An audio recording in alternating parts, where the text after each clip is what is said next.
Открывая внеочередное заседание сессии парламента, спикер Валерий Кварчи проинформировал о том, что ранее состоялось расширенное заседание Комитета по бюджету, кредитным организациям, налогам и финансам, и были обсуждены поправки к закону о республиканском бюджете на 2020 год. Затем председатель комитета Наталья Смыр вновь ознакомила коллег с основными параметрами госбюджета на будущий год, общий объем которого по доходам составляет более 10 миллиардов 301 миллиона рублей, по расходам более 10 миллиардов 604 миллионов, а дефицит составляет 302 миллиона 677 тысяч рублей.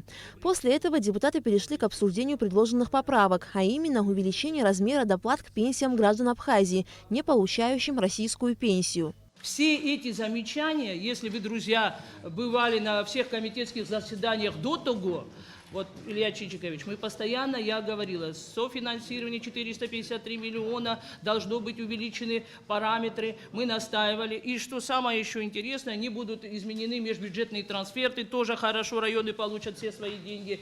Есть один хороший момент, и, может, поэтому я сегодня, откровенно говоря, и буду голосовать за этот бюджет, потому что это увеличение доплат пенсионерам, а это очень необходимо. Базовая абхазская пенсия составляет 500 рублей. Гражданам Абхазии, не получающим российскую пенсию, выплачивают доплату, размер которой теперь будет увеличен на 100%.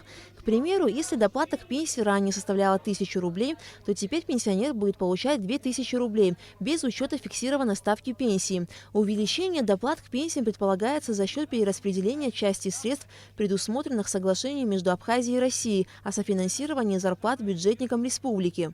Увеличение доплаты к пенсии было детально изучено и рассмотрено. Вы видите, что в республиканском бюджете доходная остается на том же уровне. Расходная часть увеличивается в части межбюджетных трансфертов по пенсионному фонду на 17 миллионов.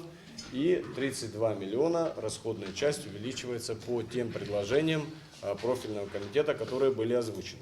Данное увеличение расходной части планируется покрыть за счет дефицита, источником финансирования которого являются кредитные средства, которые планируется привлечь от, в первую очередь, Национального банка и иных кредитных организаций Республики Абхазия. То есть это дает нам возможность исполнить взятые на себя обязательства в предложенном проекте.